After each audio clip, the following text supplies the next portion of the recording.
On February 4th, I failed the OSCP. Failed 3 times. Hi and welcome to the full OSCP course. In this course, we will cover everything that you need. Active Directory, privilege escalation for Windows and Linux, even post-exploitation. We'll be covering pivoting and tunneling, everything that you need, and of course, initial access. If you're interested in taking the OSCP, then this is the absolute best place to start. Really hope you guys enjoyed the video and get something useful out of it. Please enjoy. So, you want to take the OSCP certification? First of all, I can tell you that it is an amazing certification. It is very difficult and a lot of people fail. In fact, most people fail. It takes the certification on their first attempt. It is hard, but it's guaranteed doable. Whether you are already in the field doing penetration testing or whether you're a complete beginner, you will most likely get your ass kicked a bit from the OSCP. But with the right resources and the right guidance, I think all of you can absolutely crush it. Let's talk about the upsides of OSCP. It is priced at around 1.7k. And what you will be getting with that is that you will be getting all of the course materials.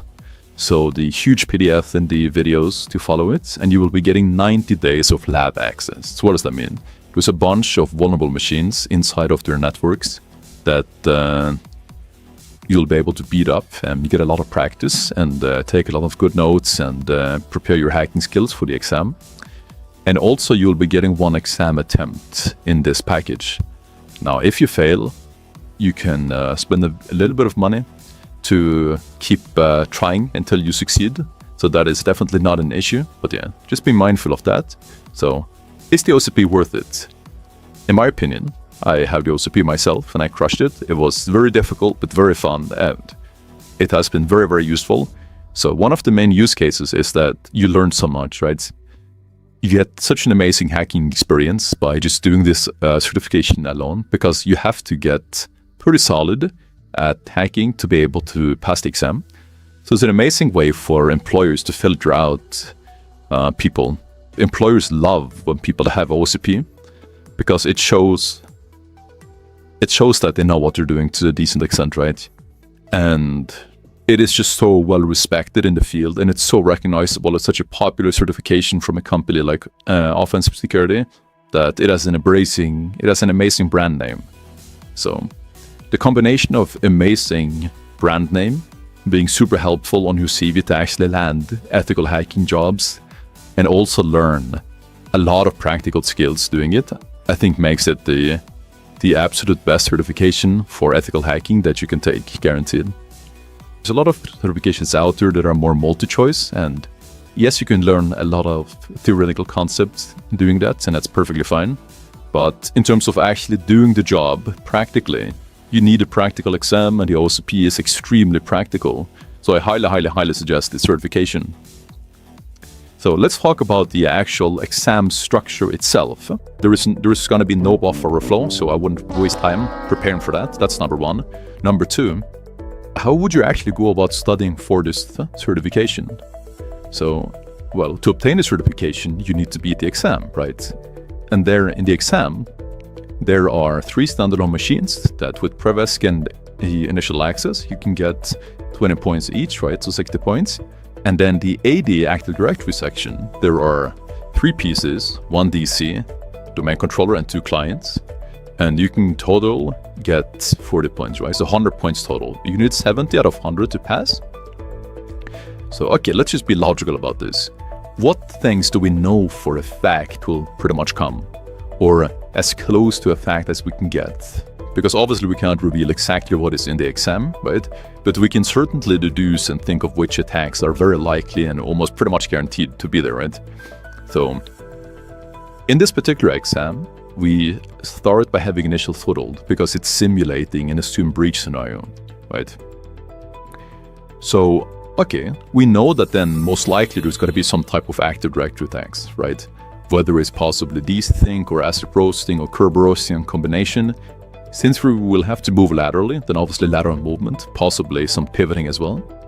And then we pretty much know as well that it will most likely be Windows, right, in the AD.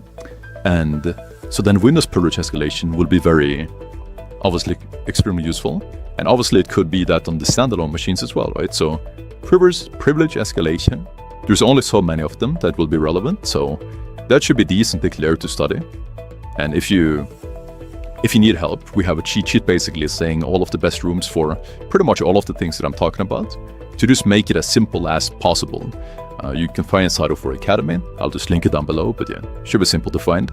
So those are the things we know. What else do we know? Okay, we know that since there will be some type of lateral movement, there will be post exploitation as well, right? So learn about those attacks, learn about AD attacks, learn about priv for Windows and Linux, right? This is just a given, and then also prepare for like some level of tunneling as well. I would also do, and yeah, like that should pretty much be it for AD. Like there's only so many attacks that could be relevant for the OSCP.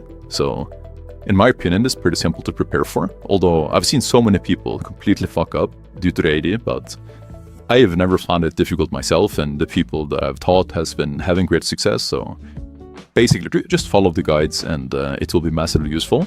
When it comes to the standalone, you know that obviously you need initial access, right? But this category is so big and broad. It could be website, it could be some random TCP port, right? It could be some random UDP port even, right? There could be so many random things, so many services and CMSs and public exploits and chains that could happen here, that this is more difficult to prepare for. But some general things that I would recommend is just go through this particular list right here. Lane Kusanagi, I'm probably butchering your name, so I'm sorry about that, but yeah, they've tried to do their best when it comes to creating the most OCP-like boxes and pretty much just link them. In my opinion, it's pretty good, so I would definitely just get a lot of volume in following this guide.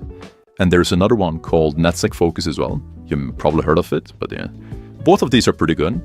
I think this one is slightly better, but it doesn't really matter. They're both great. They're both way better than if you were to just randomly pick boxes and just do whatever.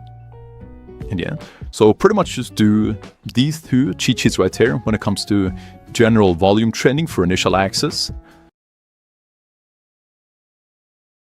In this video, I will pretty much be explaining some general methodology when it comes to the OSCP exam and how to prepare for the Active Directory part specifically.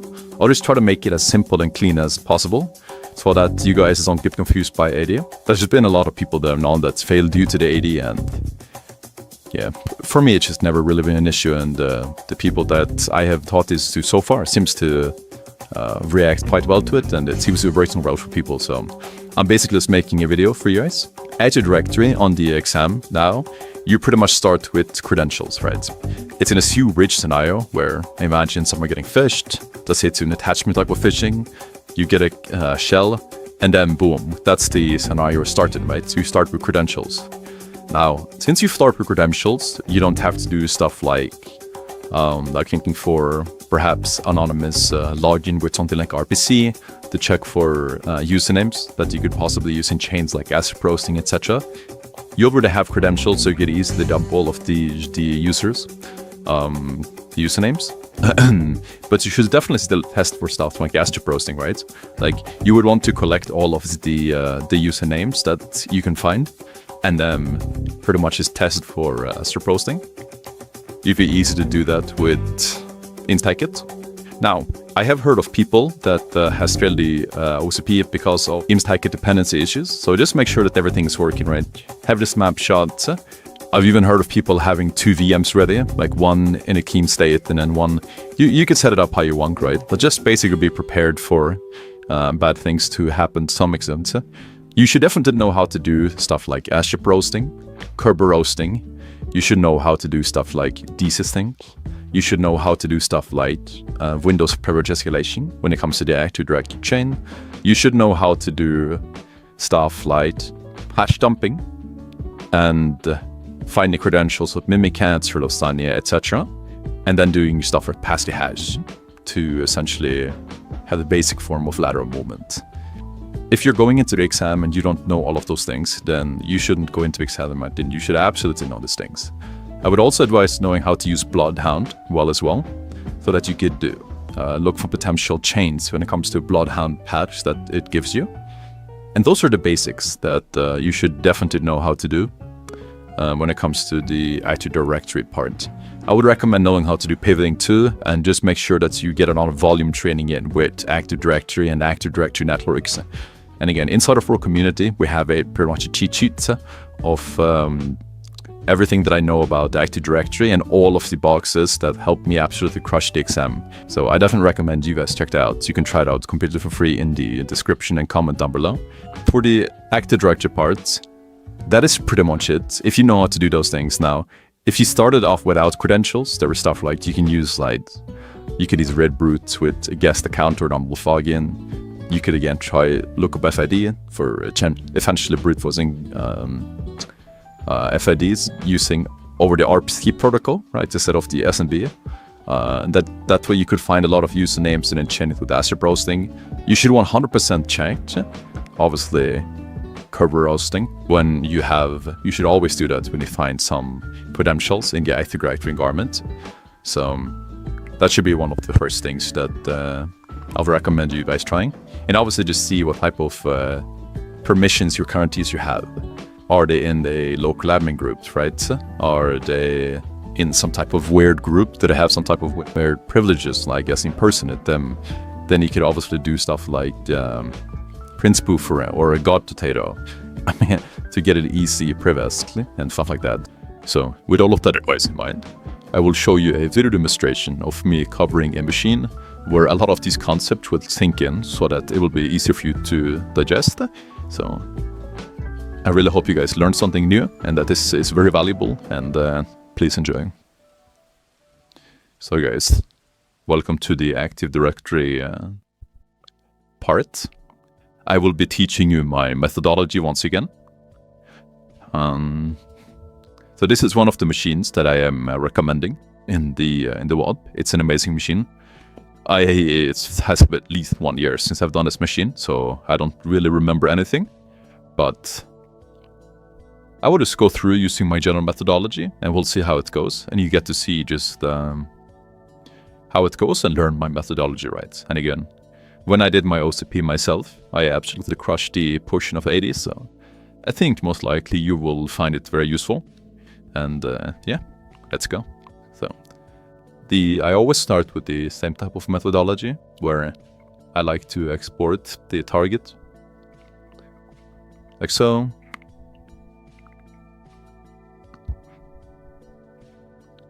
And then just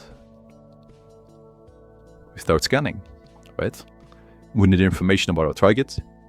So we see this is SMB, these two. This is DNS most likely, and this is RPC.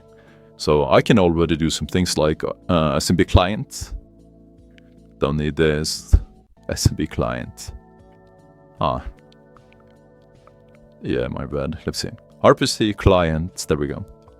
Let's see if it allows anonymous access or if it doesn't.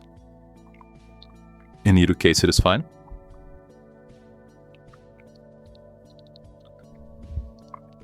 Let me just see if this one is up. 135, is that correct? Yeah, it is. Yeah. So it doesn't allow anonymous access. We can try again, but most likely it does not. So the next thing I see is that SMB is open. So I want to actually see if SMB allows anonymous listing.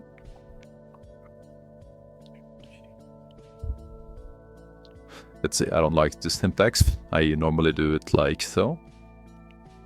So yeah, now we're essentially just seeing if we have list access. So nothing.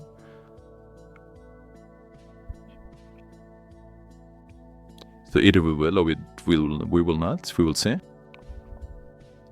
But at least now we're just checking one port at a time. And we do. Okay. So with the current access we have, which is nothing, right? Just anonymous access, we're able to list these shares.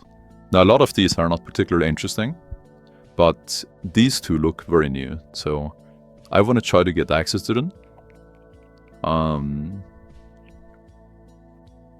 Let's see. So we don't want to list.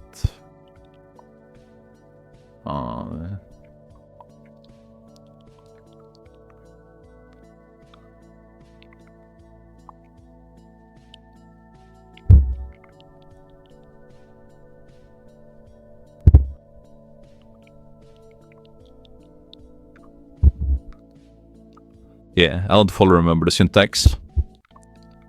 So let's look something up. SMB, something like this, I suppose.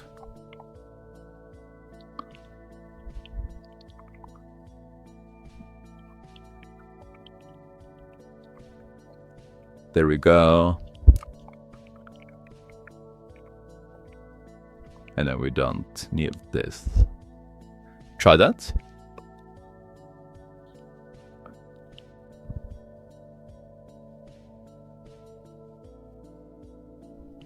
Okay, so we can see that LDAP is open. This is the SSL version of LDAP. Global CAD LDAP, I see. So all of these, I believe, is RPC related. This is DNS. This is 88, Kerberos, so we know that this is a domain controller. And RPC, SMB, LDAP again, SMB. This one is just usually not interesting, but we're gonna look into it later. So yeah, we will. I will go through my general methodology, and if we find nothing, we will just dig at the other ports, right? So we actually got access to the share, so that's great. So let's see what is in here. And there is some random text files. We will see if any of this is particularly useful. Get this. Safety, get that.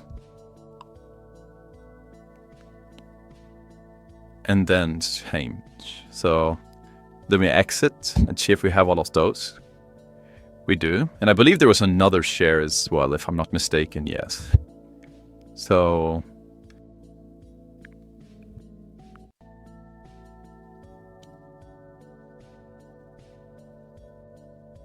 Enterprise Anonymous.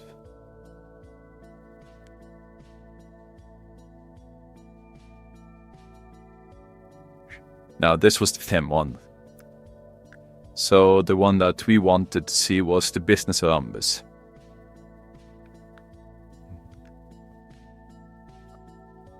Yeah.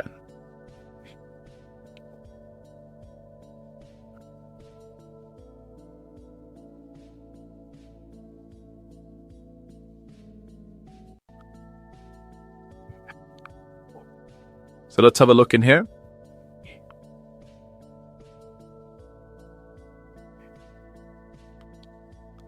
Heck, more stuff.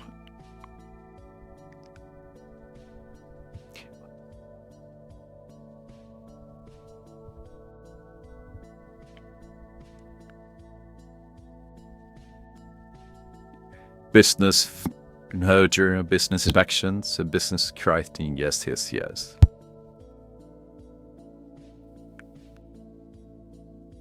Let's see if it got this one. Can't. So try game manager sections. Operation save the sync click. Yeah, so it got all of it. So let's go through it. I'll start like this. So what is this? Woman business. Alexa blah blah blah is who business manager. All this is Röd Althus blah blah blah. Okay. Now, when I see this, I'm thinking phishing to some extent. The contact call this number. This was font irrelevant. Maybe. Yeah. Obviously, this mission want the phishing related. But yeah, this is a name. And names are always useful. So I will actually just start working on that. So let's see, notes. Let's see. RPC, unknown access, not allowed. SMB listing, allowed. Possible names to test. Okay, so let's go to business detections. Person not remember, I see. If the person that you should for blah blah blah blah blah. Maybe try hacking to them interesting. I don't think I care about debts. So notes.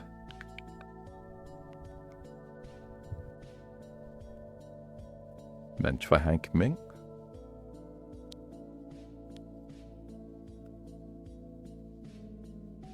Business tracking. No names, walnut. Cool. Enterprise operations. We bring predictive blah blah blah blah blah. Walnut entertainment. I'll see this will be a username, but I'll keep it in mind. So operation enterprise safe today. So this is another name. We like that. Cool.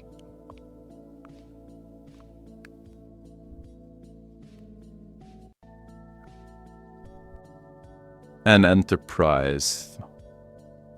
Think in the end. And another name. Excellent. So okay, so the reason why I'm interested in names is because you could try to brute force these different services, like SMB, this would be Vinaran, if you need a tool like Evil Vinaran, but more interestingly, also LDAP as well, and RPC, but specifically port 88, there's a tool called Curbrute that is super useful, because you could brute force usernames against it, and then if any of those usernames are related to the domain, it will actually tell you if it's a valid username. And then you know for a fact which username works. And then you can use that in further attacks like brute forcing various services, etc. So let's see, did I understand my notes? Johnny, I did not. Okay, so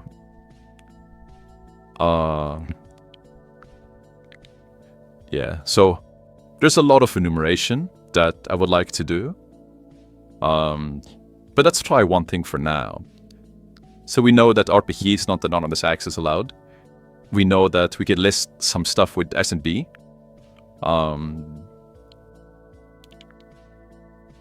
I would need to know the domain name I believe to use Curbrute. So let's see. Get it to users, TXT. I want to start working on a username list, so let me try to create a few variations in these names. So like John Elite, Jerry Elite, John Elite, John Elite, J Elite, J Elite, and I'll do the Terrace Fong. So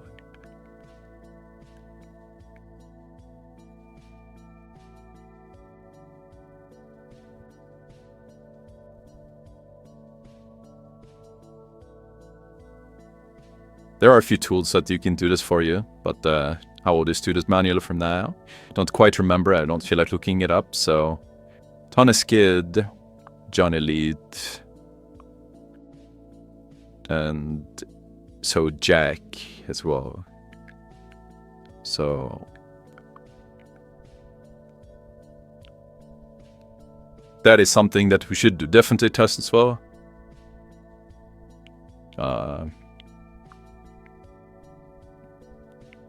So let me just do this.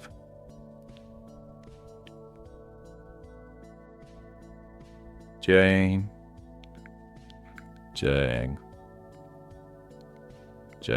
Alright, so we should definitely just be testing like this.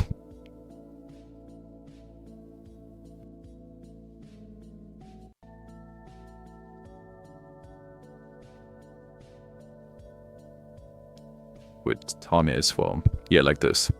So let me actually cat that. Oh, it's so useless, yeah. And I believe there's a tool called I should maybe have it in my notes here. Yeah, something like this, yeah.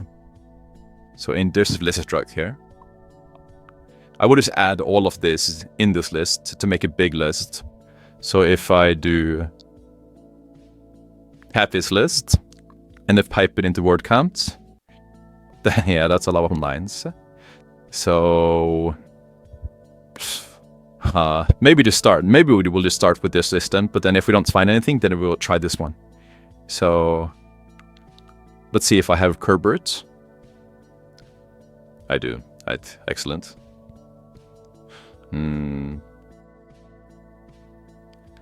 And if you don't know where to find curb root, then you could pretty much just follow this right here. So git clone this directory, cd into curb root, right make all, and then cd into this. And there you could run the curb root binary. So yeah. Let's try this, and then DC will be the target. And then the domain will actually be this one right here.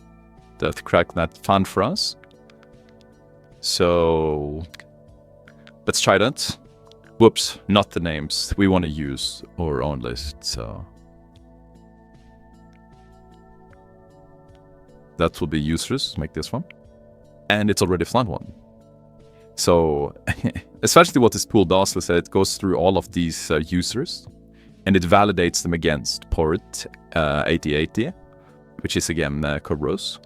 And it sees if this is a valid one. But not only did it do that, it also sees if the user has pre-authentication enabled, and it did not. And because of that, we're able to get what they call the ASTRAP hash. This tool does this as well, which is amazing. But yeah, it gives the old version of the thing, so I prefer using a different tool for this. But this is amazing. This already tells me that we have some actual access. So srep roast, this one right here.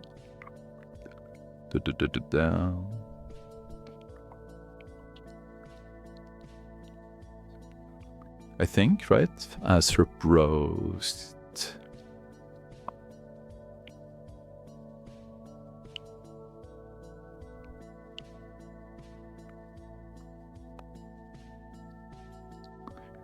Yeah, I think this looks correct.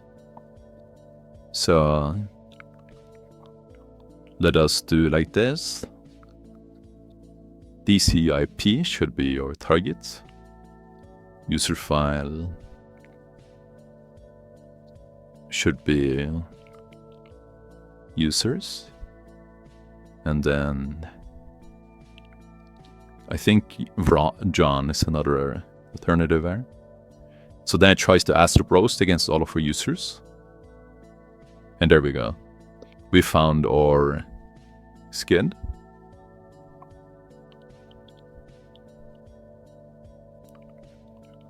So let's see. ASTRAP hash.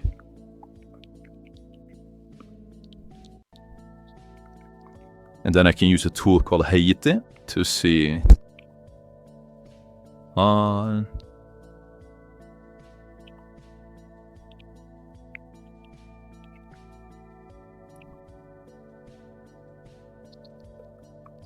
that hashes.txt.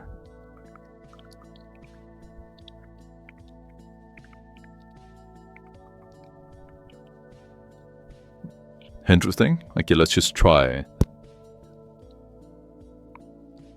Let's just try this then. Word list.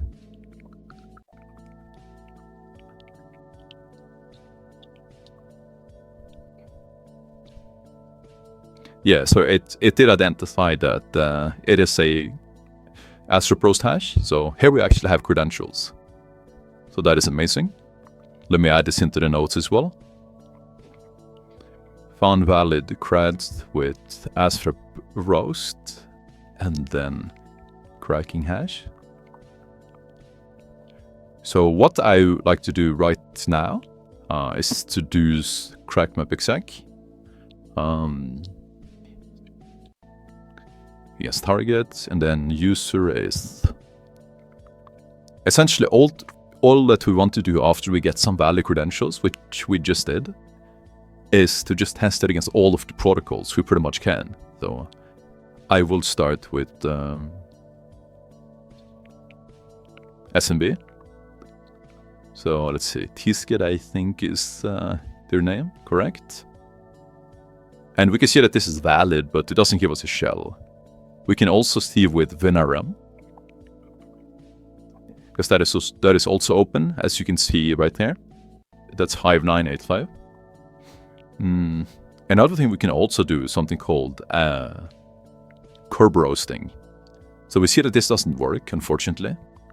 But so we don't have a shell yet, but we have some credentials. And we can test this against RPC, we can test this against LDAP, and we can test this against many things. But the highest impact would be if we can actually curb roast or get a direct shell.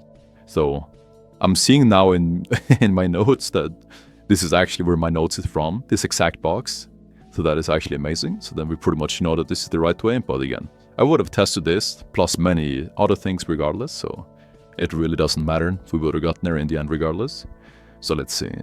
I think this format looks correct. That's the right domain controller IP, domain, username, password. And then we request a curb roast hash if they are vulnerable to curb roasting. So, and yeah, they are. So we can see that the curb roast hash, that is what we get. And we see that the username enterprise core VM is the one that's vulnerable. So again, let us make a hash. So I want to call this one KRB hash. Add this one in. John.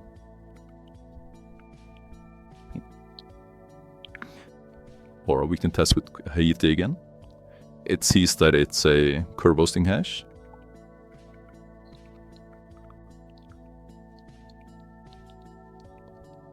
KRB. And then let's see if John auto-detects the right hash type. I think it will. Yep, it does. And there we go. That is the right credentials. So that is wonderful. So again, we want to add this into our notes. We did curb roasting, and it worked against a service account called Enterprise Core VM.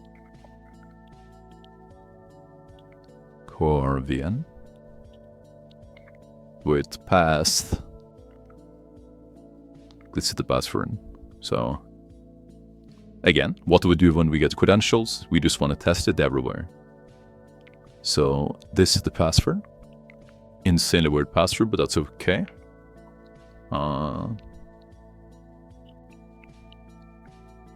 So again, let's start with SMP.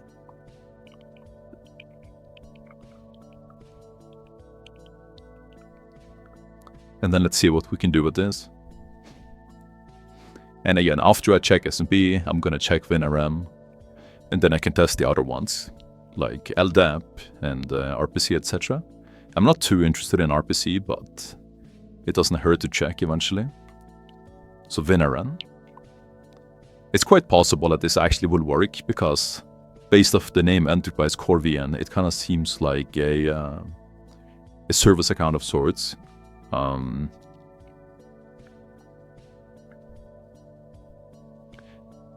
WinRM is essentially Windows remote management, so not everything will have access there. But this is an interesting service because we can use a tool called Evil WinRM, if this works, to actually get a direct shell onto the machine, and that is always extremely interesting.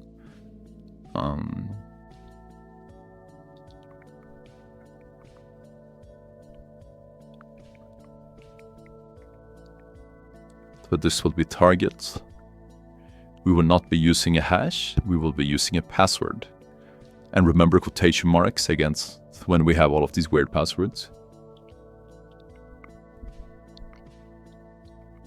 Enterprise Core VM. One cool thing you can do actually with SMB, with valid credentials, is that you can do something called read brute. I think this is the right syntax for it. Oh, and there we go, it actually works. So yeah, we have an actual shell now. So that is insanely nice. And the RID brute forcing seems to work as well. But it's it's there we go. So essentially, even though this with SMB weren't enough to get a shell of sorts, we still have valid SMB credentials, and over SMB you can do some read brute forcing, where essentially we're able to find out usernames based off their RIDs, And we could see that all of these with, I can actually show you like this. So grep I sid type user, all of these more or less will be valid users on this domain. The list of directories I wanted to access.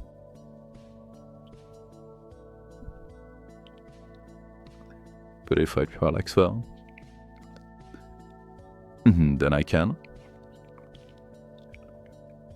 And I would really look through, and then we find this one right here. So we want to get this one right here.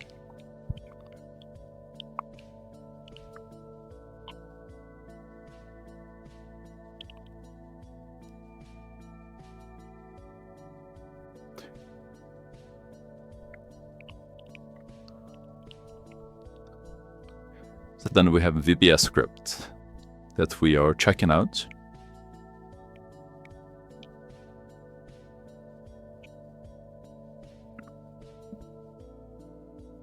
So here are essentially clear text credentials in the VBS file that we are obviously interested in. So let us know that right there.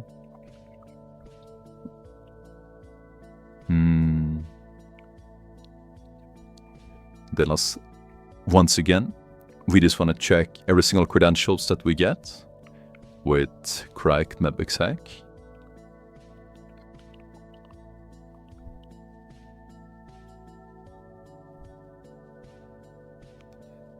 And this is a very good sign, because this means that they are a local admin on that account.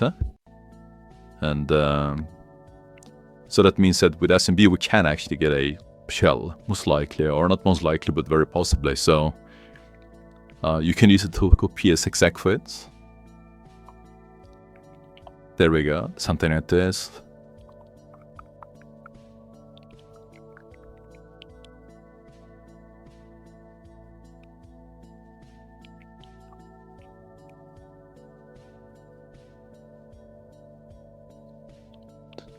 And we are not going to use a hash, I think. This is the format for it.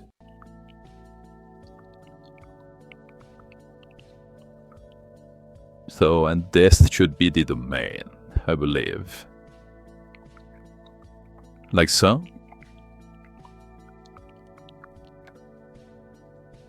Let's try this.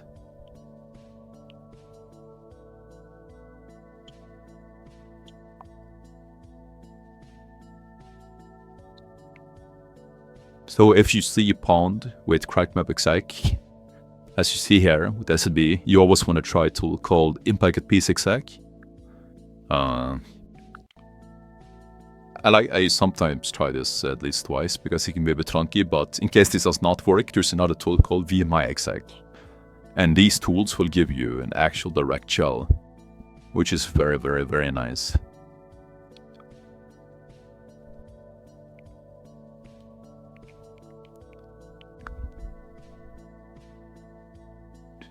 So this one stopped right there. Again, I would try this one again, but let's try VMIexec for now.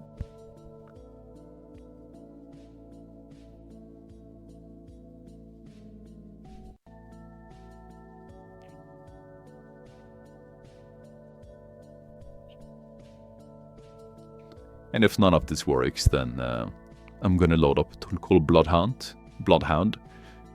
And that is pretty useful for active directory exploitation. But there we go.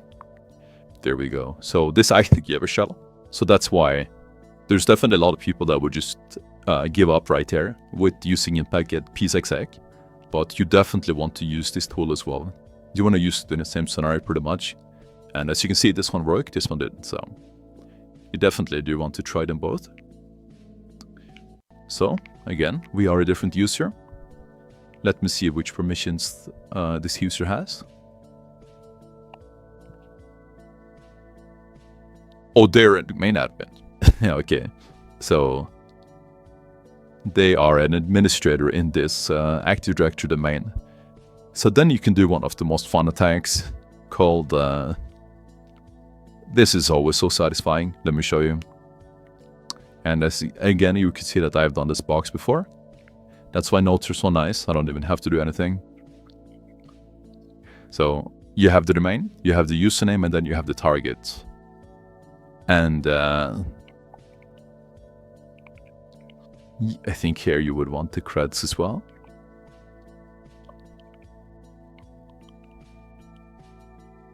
And let's try this.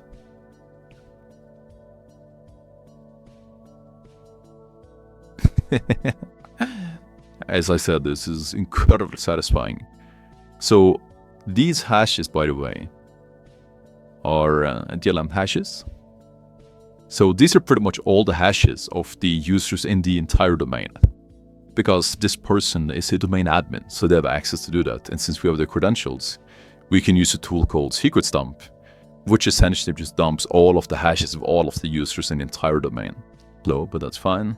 Let me just see with this one as well.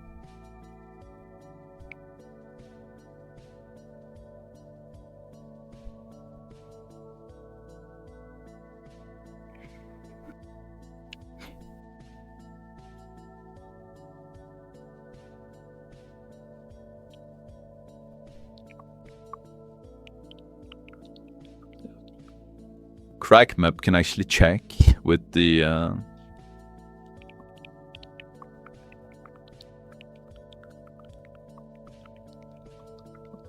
can check for the hash, I believe, like this. Is it like so?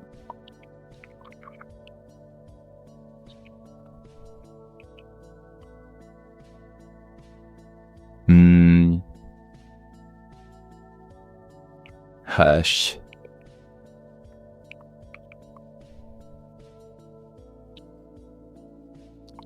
Perhaps it wants the entire hash like so.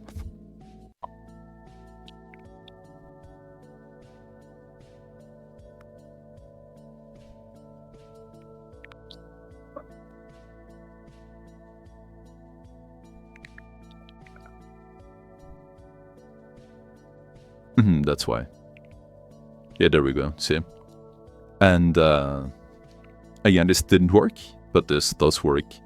So now we are logged in as the administrator. So, lovely stuff. So again, thank you for watching. I will be doing a few more videos on Active Directory, but asset roasting and curve roasting and enumerating shares and stuff like that, just get it into your head and start building a methodology, and all of this should become muscle memory to you in just a little bit. So thanks for watching. So in this video we will cover most of what you need for the post exploitation on the OSCP. Now, if you know how to do priv and you know how to do some AD specific attacks, but you don't know what to do after you compromise the host, this is where post exploitation is extremely crucial, right? So when it comes to whether you locally or remotely dump all hashes and all credentials and all Kerberos tickets that you can get access to, that you can leverage in further attacks like lateral movement and brute forcing, that is what we'll cover in this video. So just sit back, relax, and I really hope you learned something useful in this video. We'll cover how to remotely dump hashes and how to parse all of the output and actually save all of the data that we need, that we will use later to brute force against all of the hosts that we need to. And then I'll actually show how to perform attacks like pass the hash to do lateral movement and get shell onto a new host. So please enjoy the video. What to do after you've already compromised it, right? Like think of it in a AD chain, Active Directory. You compromise the one machine, you have access to one machine. What do, right? Take them. Obviously, you do ASCII roasting. Obviously, you do curve roasting. And obviously, you look for priv and you rumble all hunters here if there's any GPOs you can abuse and just if there's any easy events, right? So what I will show you guys now is how to dump hashes remotely. This machine has AVD. We will bypass that using netexec because it is an amazing tool. Yeah. They'd even block down the I got the GUI access by making a new admin user and adding it to remote management users. And I want to disable Defender in GUI, but they had locked down that as well. And you can't stop WinDefender with the SCXing, the service. And yet, but we can still dump hashes using just like Meek. So I'm gonna show you.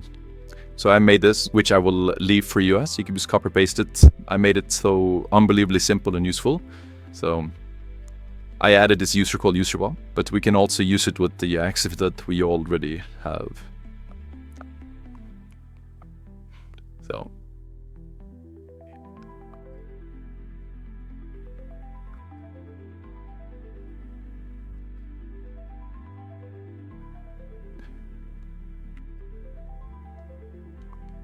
it's what to make it more tedious, but you get the point. Like I can do it like this, and you will see that it works. So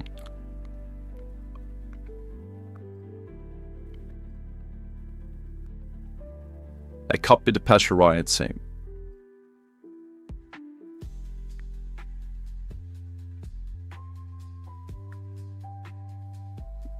There we go.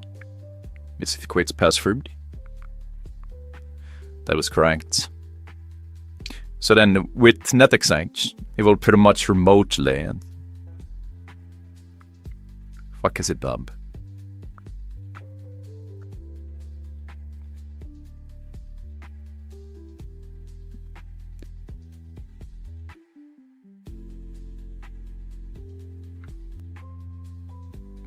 Yeah, the administrator of doing hello and mistakes. They're in. They should wink. But yeah, so it remotely dumps hashes. For now, it's used to SAM to dump it. But we're not only interested in that. So pretty much any user that's ever logged onto this particular machine will have its creds stored in from what a hash in memory. So there we go. This pretty much just parses. It parses it out like this. Because this is the only read part that we want of the NTLM hash, right? We don't really care about all of this output. You can run it without all of this if you want to see how it looks, but yeah. So then, this also requires local lambda, and again, I made it super simple and not free, guys. Just played around just to grab exactly what you want. Again, I'm using this run, but I could use the same prods. I just CompTIA to write it out each time to waste their runs time.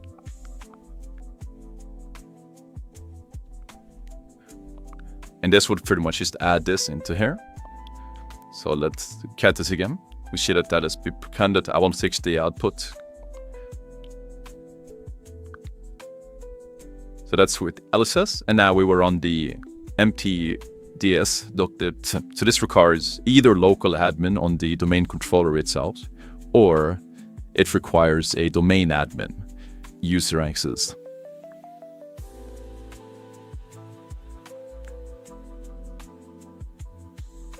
So we have that, so this will work.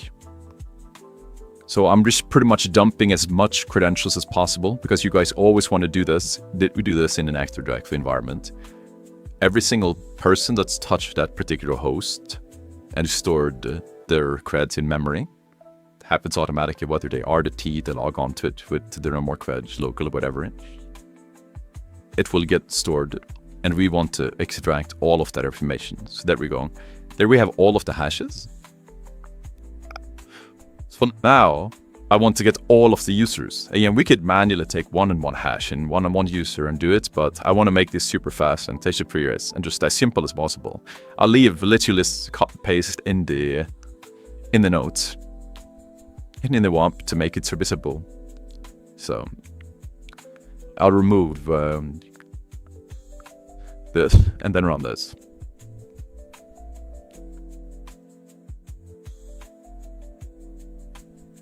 This is using Redbird. You can also use -- users, but then you might have to change this a bit. So there we go. There we have all of the users on this box. So now we have made a user list, and we have cleaned up the credentials.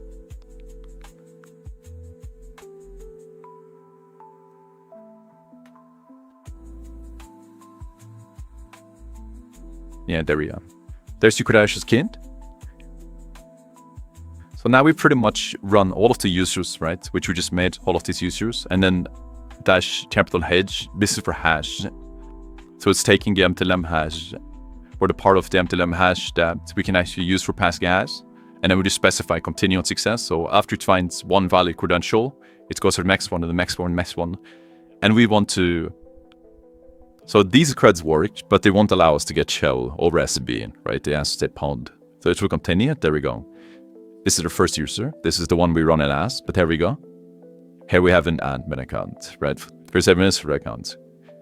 So imagine, for instance, here, like we can already get a shell, but imagine like main admin having RDP'd onto this user once to do something. Those creds get stored in memory. If we can dump those hashes, we will be able to pretty much authenticate as to do admin. So yeah, this is only SNB. We would like to do this with Veneram, RPC.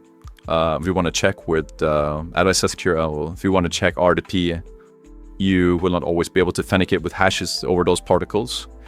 But, whoops.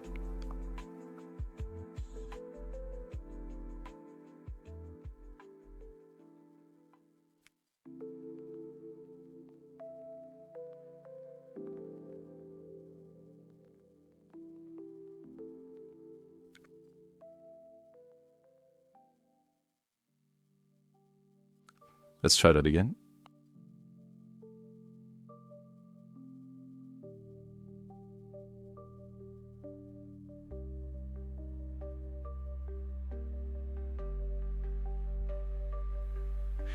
Output is a bit scuffed, but it does work. Right? And if you also check this over RPC, a lot of people forget this. It's VMI, RPC. A lot of people forget about this, but that's a huge mistake. This could, like, again, you have to check everywhere. Sometimes you will have credentials that's valid over SSD, but it won't give you a shell. But then over Veneram, for instance, it could work. So you always have to check the creds against everywhere.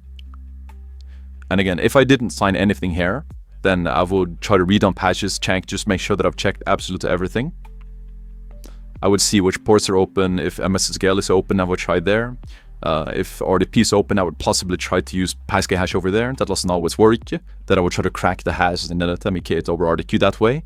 Right? But this should cover you most of the scenarios. But again, you obviously want to make sure that you're solid.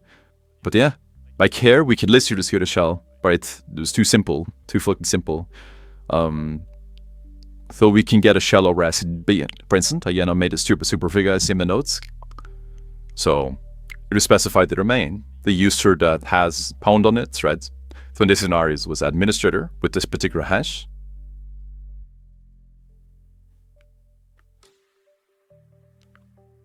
And since SCP is open, boom, we get a shell just like that. And let me show you where to DMI site. Let's see if this works, man. And again, this is over RPC. And there we go. Again, sometimes computers forget about this. It's very important that you don't do it. And then also have a scenario right there that you can just copy paste for Veneram. You can also use, and again, this is only authentication without any passwords, right? These are just hashes. We could try to crack these, etc. But this is just getting a shell with a hash, and this is completely valid right to your access, right? So there we go. Just wanted to show you that because this machine has AV as well, and we can remote to dump hashes using NapExite. So yeah, there we go. Just want to show you. We just want to show this to you guys. And again, you want to do this on every single machine in the AD set that you get access to. Always, sometimes you always reuse hashes and brute force hashes. This methodology also goes for if you get credentials that isn't hashed, right? You want to brute force like I showed you. So yeah. This will be massively useful to you guys. Thank you for watching. In this video, I wanted to show you an example of how I would approach a target. So this specific attack you might very well see on the OSCP, but I just wanted to show you more than that.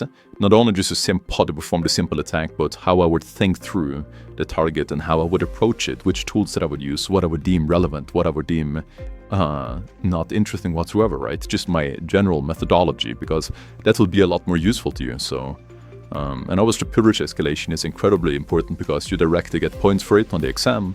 And it's very important, specifically in the AD chain, where you might need Windows privilege escalation, because that would allow you to do further attacks like hash dumping and pass the hash lateral movement. And it's very, very, very important. So yeah, make sure that you get a lot of practice. For now, please just watch this video, and I really hope that you find it massively helpful. Thank you. So I will be showing you the priv-esc on this box as promised. So these are the creds that I got in the Active Directory video that you can check out. But yeah, this video is about priv-esc, so let us go through it.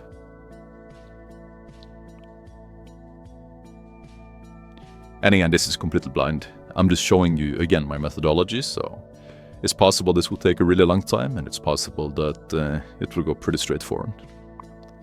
So let me open up SIMD. And the first thing I like to do, as always, is to check my permissions right. So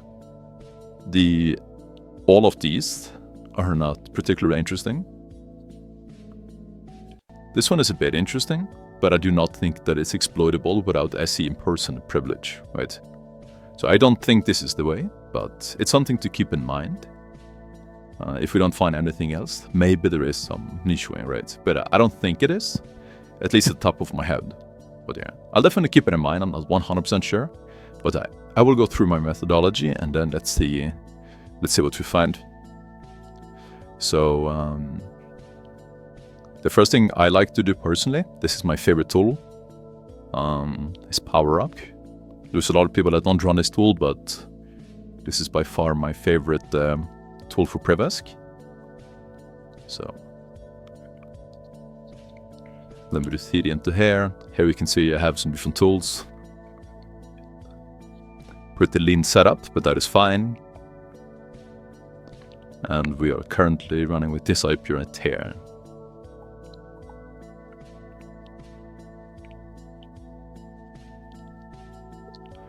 So let's see. 10.8.24.10. That is the correct IP. That's good. So, and I also personally prefer going to Windows tasks. It's just a habit of mine. But yeah, let's run this. So essentially this, I just it runs a line of PowerShell, and then it makes a web request to obviously your file, and then it pipes it through IEX, invoke expression, and then it executes this invoke all exit function. And then let's redirect the output into power.log. This is personally just how I prefer doing things. While that is going, I want to see if I can perhaps transfer over some other tools.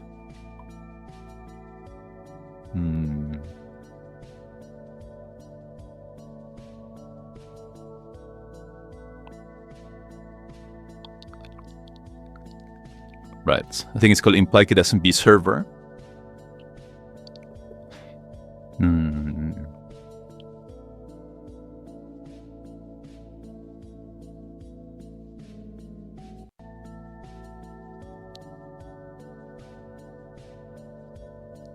Yeah, something like this. It's often that you don't need the username and password, or sometimes the SMB to support, but this always works pretty much. So if you just get into the habit of doing that, then it will be goody. So priv-esc. And then I just start the SMB share right here. And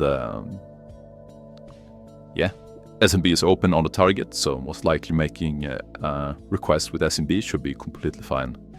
So the next thing that we need to do on this machine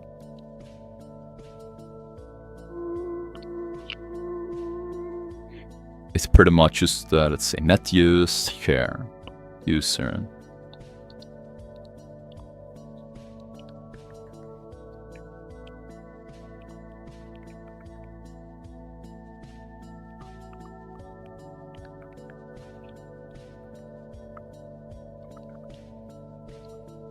And then Let's see, was it like this?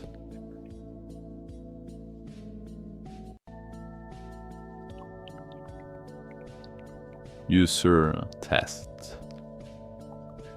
Let's try that, and then we have nothing as password, and there we go. That worked wonderfully.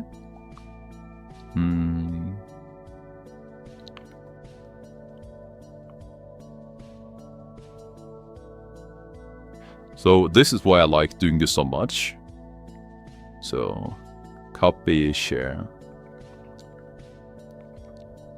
10.8, 24. 10. Share. This is the reason. You can just recursively add all of the tools at the same time, so it's super convenient. Really like doing it this way.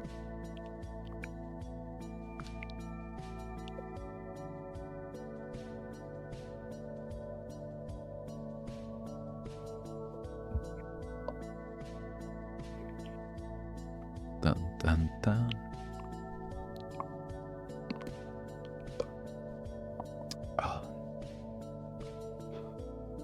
But yeah, just make sure that the server has SSB up and running, and it should not be any issues. So here we go. Here we have pretty much all of the files. So let me type the power.log and take a look at the output. Alright, so far with the permissions, right? We don't have any super interesting. The most interesting is the primary token privilege. We are not in any administrative group or in a medium mandatory level. And yeah, none of this is super interesting so far, but definitely something to poke at. But what I'm more interested in is seeing power up output. Essentially what this tool does is that it just goes through the most common forms of priv paths, right? And then why I like it so much is because that the output that it gives is very minimal, but it gives you exactly the output that you really want, right? Because WinPs can be incredibly verbose, and if you don't know really how to do priv on Windows, or you're just like it's just a lot of output to parse through, I highly prefer starting with PowerUp, because often this is the way to actually find a priv. But there are definitely times I always run WinPs after I run this tool, pretty much, because it just gives way more output, and then I manually poke around and stuff. So let's see. So this one, unquoted service path. So the service is 0 tier 1 service. It's ran by local system. And the executable that it goes to is 0 tier 1 exe.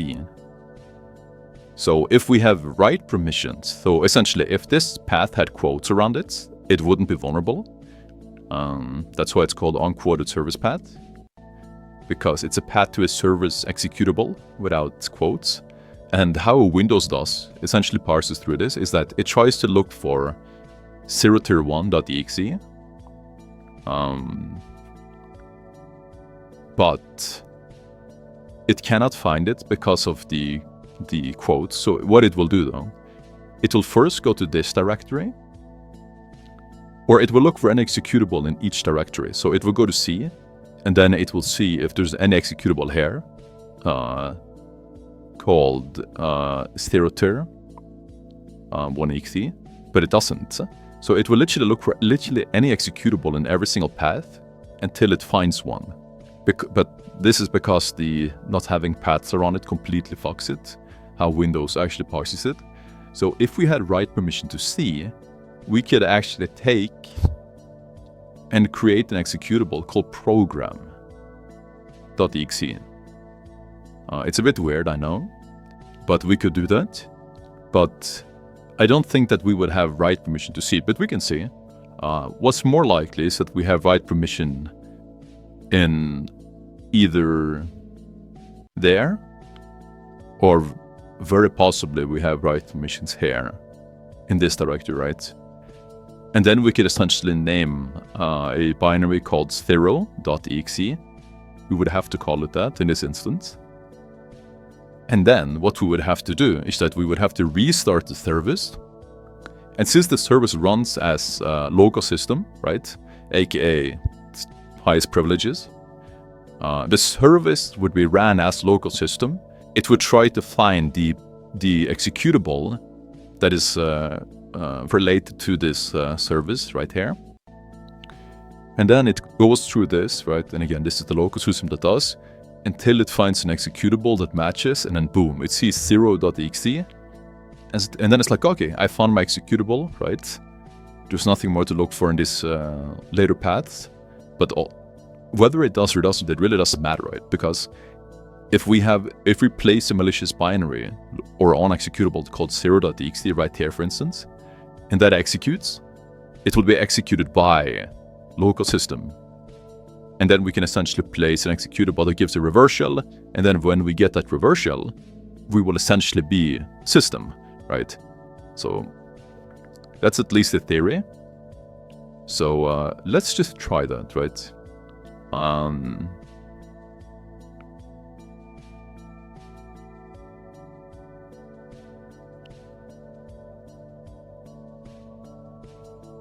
Right. So yeah, let's try with this one. And if this doesn't work, let's try to poking on this one. The hijackable DLL right here. This is more useful typically for persistence, although it can be used for priv-esc, but certainly less interesting. But yeah, let's start with the quota service path, because that one can be quite interesting. So let me just try to type anything, right? Let me just try to type something to see. The reason why I do this is because I want to see if I have right permissions, right? So let me just try typing a.txt here. And then we see access is denied, right?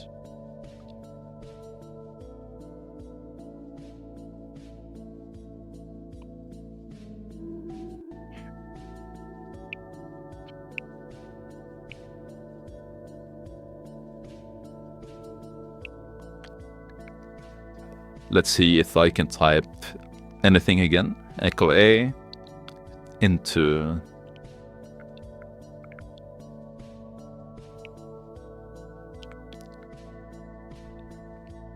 this. And then we can see as well, access is denied in C program files. But what happens? Zero tier. Okay. Zero tier. And then a.txt right there. Let's see if we have right permissions here. And we do. So that is certainly interesting. So let me just show you some quick ways you can actually see. So again, we cannot shut down this PC.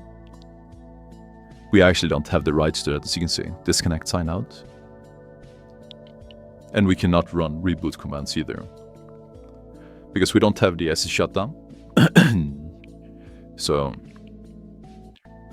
but one thing that, so it has auto start, but if you look at the state, it is actually in the stopped state.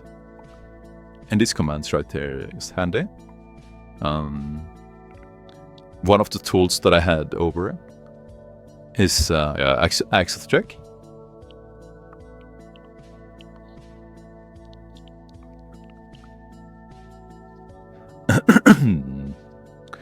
And you can actually do it like so.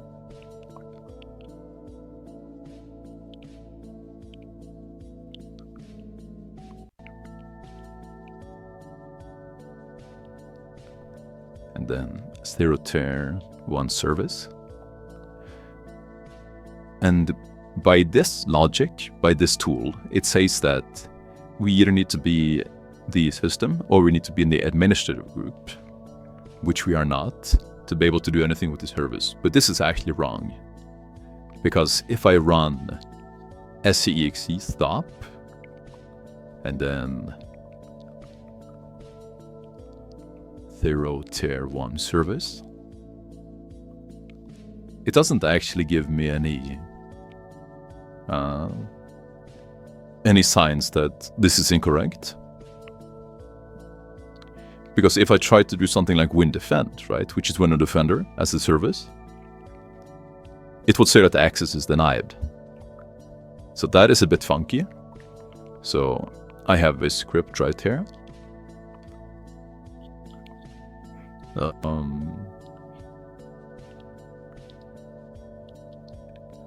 And if you're interested, I found it from here because I thought it was strange how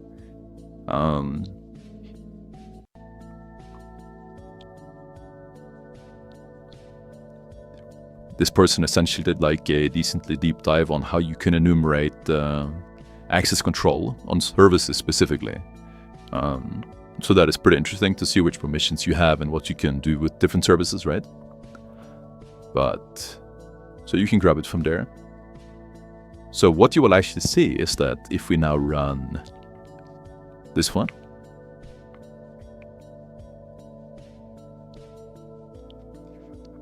so we need to be PowerShell for this. 0 tier 1.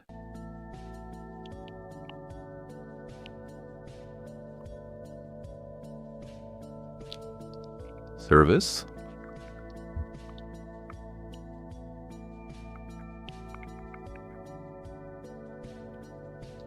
You can run the tool like this. And again, this is specified in the blog. And this actually gives a very nice output. So you can see that users in the administrator, cool, they can do it. But Bitbucket, which is who we are, we can actually start, stop, and do several other things with this service, which is very interesting because, again, the tool that is most commonly used, right? The access check, it did not say that that is the case. And again, we just checked, right? We can actually stop the service. So yeah. So let me go back to the output.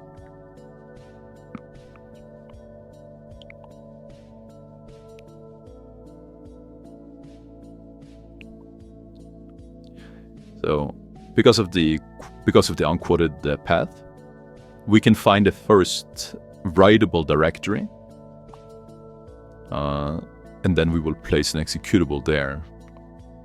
So, and we just checked that we can write to this place, right? Like inside of here. So let us essentially just make a executable called sphere.exe as like a shell, and let's do that. So yeah, this is just my the thing that I previously had. Create that reverse shell, and now we can copy.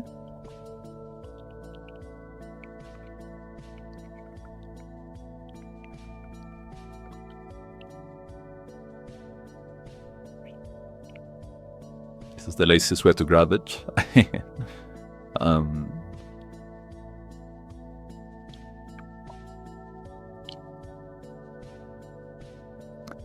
So yeah.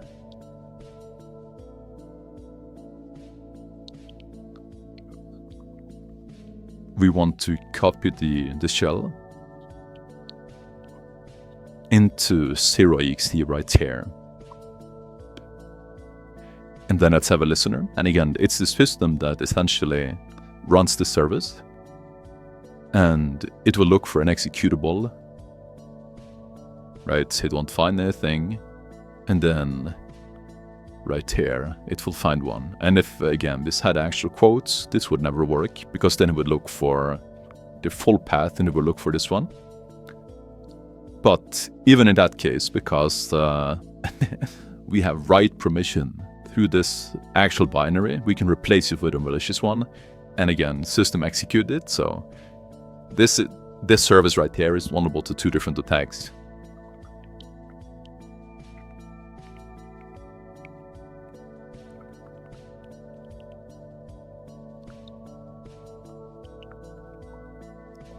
So let me just try to start the service, and then let's see how the shell goes. And there we go. Now we have a shell. Let's check out our permissions. And there we go. We are NT authority system with the highest rights.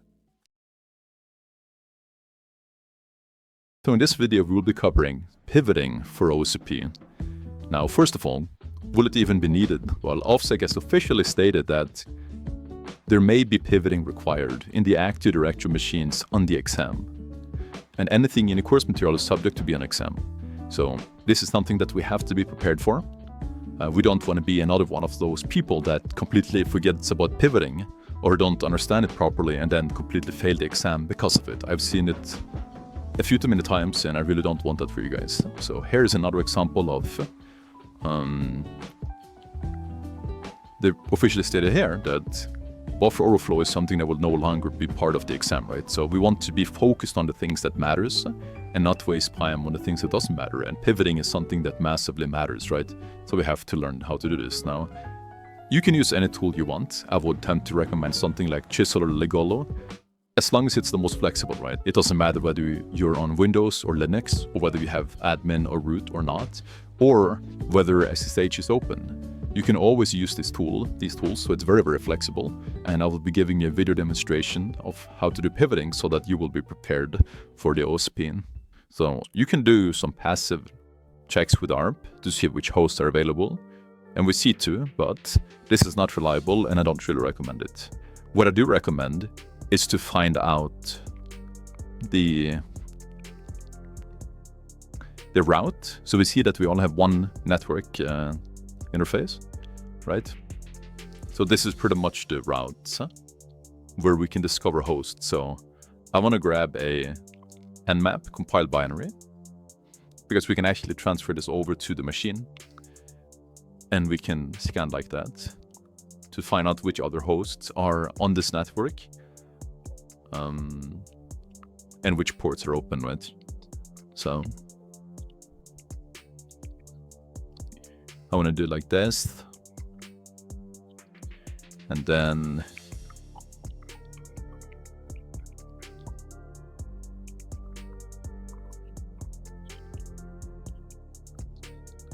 I want to do it like this.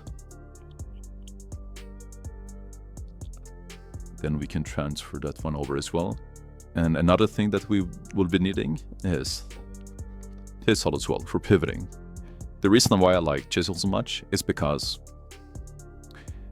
you can use it on Windows and Linux, and you don't need SSH to be running anything. So it's extremely flexible tool, and yeah, it is just amazing. It is always my go-to. So we will be grabbing this binary right here.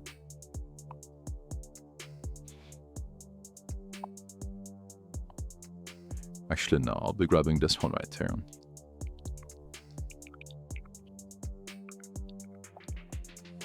Let's do like this.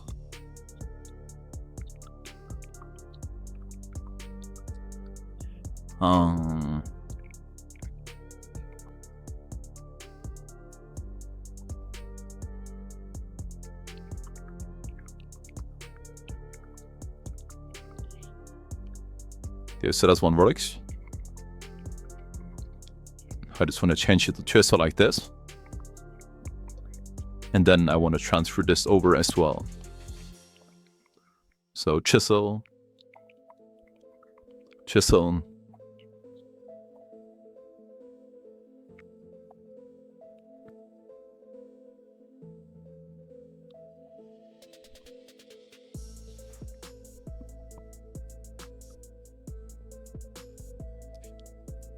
So again, we're already root on this host right here, but now we want to discover which other hosts are in the same network as this machine, right? So let's make nmap executable, and let's make Chisel executable. Let's double verify that. Yes. Okay. So now let's do this. I want to have not nmap in verbose mode, and I want to do it like this. -sm. That's for a ping sweep, an active ping sweep. So we ping every single host on this network to see what's alive. Because if we scan 1,000 ports for every single host in this entire range, it will just take forever. So that's what I recommend. And then let's see which ones are open like this.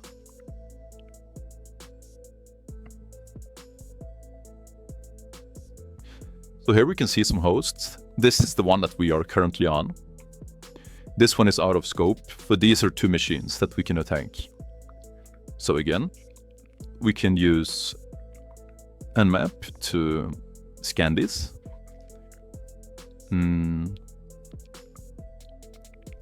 So these 2. And we want a verbose.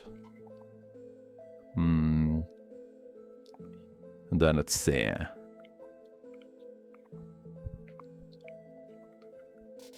I want the output of this as well, and let's have it be a bit faster. So we can see right here, on this host right here, that port 80 is open, right? So we can already just try to curl that, but it doesn't seem like we can reach it. Interesting, right? Let's try this one. And obviously this one can reach, right? This is the machine that we're currently on. That's the reason we got shell to begin with. So how can we possibly try to curl and to get access to the port 80 on this machine that is inside the network of this machine right here? That's exactly what I will be showing you with pivoting. So yeah, let us try that next. So what we need is we need to run Chisel right there as a server, and then I run it like so, ampersand, to run it in a background. So if I see jobs, then I can see that it's running, right? And for Chisel, I believe it's Chisel client, and then it is my Kali IP and the corresponding port which I opened, which was 8081, as you can see right here. 8081, and then it's R:SOCKS. And then you want to make sure that the proxy chains is using SOCKS 5 and is running on ports 1080. So just make sure you change that and save it. So let me try to connect. Boom, there we go. Now it's listening. And now this is connected, right? But I want to run this in a background as well, so that I can use this host while it's connected. So listening. I can run commands, good. Okay. So I couldn't curl here before, and I still can't curl here. But what I can do now is that if I prepend it with proxy chains and I try to curl, boom, there we go. Now I can reach it. So as long as I prepend it with proxy chains, now that we have set up this SOCKS proxy tunnel with Chisel, with this machine and our machine, basically the only thing you really need is you really just need this. Set up Chisel like this, server, whatever port you want in reverse mode, and then Chisel client on the machine that you're attacking. Specify your own IP, the port that you open, right? And then use Fox mode. And then the SOCKS proxy port right here is opened, and so is this one that I opened for the Chisel server to be connected to. So now we can basically do whatever we want, right? As long as we prepend it with proxy chains. If I don't prepend it with proxy chains here, it won't be able to reach it, because I'm just trying to connect to it normally via my Kali, but with proxy chains, I'm routing it through this machine to then talk to this one. And the cool thing is that you can do it in a browser as well. Again, not directly, but I'll show you as well. If you go in here and then you look at your proxies, and then you can make a new one, right? But 1080, localhost, SOCKS 5 proxy, remember? And if I now specify that I want my web traffic to be routed through there, and then I try to connect, boom, there we go, right? I can communicate with this host that I otherwise couldn't reach at all. So it's very, very useful. We can try this default admin cred. So for now, I'll just show you how to we'll try to exploit this machine, just again, show you how you would do this. And you really don't need anything more than this. It's very simple, and I would highly recommend just using Chisel because it always works. Windows, it works. Linux, it works. Whether it has SSH, it works. Whether you're admin or root or not, it works. So it always works. It's amazing. So highly recommend, and it's very, very simple. So we can see git stack, right? We can look up git stack, exploit.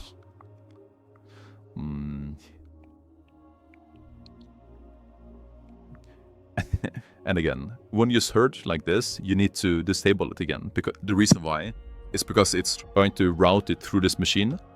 And this machine, because it's a CTF, it does not have access to the internet, right? So I can't even call google.com.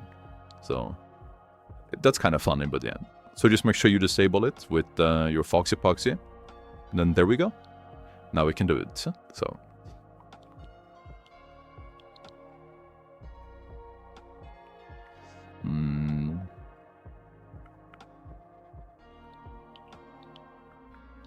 Let's see, git stack exploit.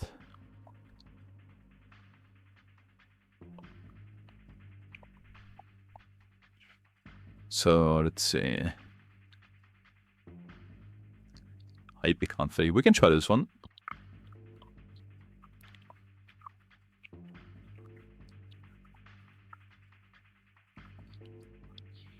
That was wrong.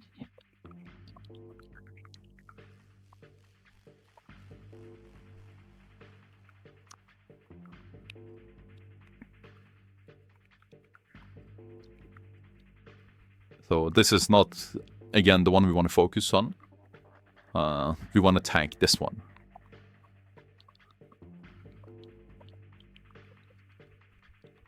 So exploit. What command I want to run? We can do who am I? And then this is the IP that we are after.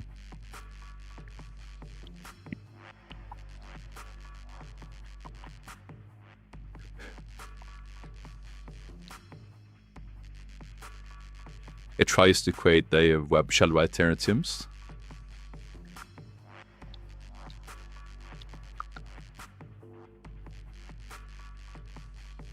Fair. That's fine, let's say.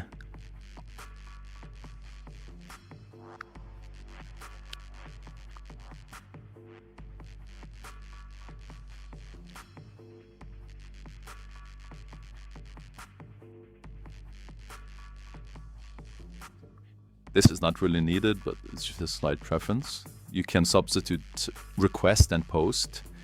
No, you can substitute post and get with request. Request works with both type of requests, which is quite handy. So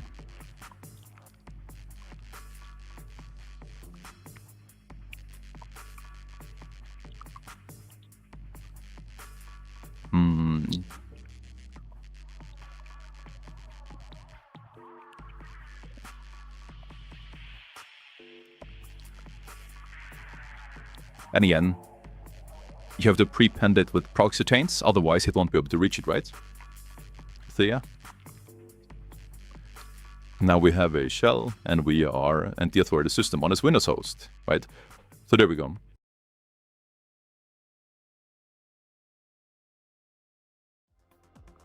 I picked this box right here, just because of it having essentially pivoting. So all you need to know is that this endpoint had a SQL injection. We essentially were able to write a PHP system shell, redirected into the root of the directory. We called it verb PHP. And we have a listener over here waiting. And we went to the verb PHP endpoint with the CMD. We wrote the system commands that we want. This particular machine has Python, and let's go. We execute that, and we get a shell. So SQLite to RCE. So what is interesting on this machine is that normally here we might want to transfer our tools over. It doesn't have wget. It does not have curl. It does not have netcat. It doesn't even have fucking ping. And I have done this machine before, so I know that this machine we are interested in getting to.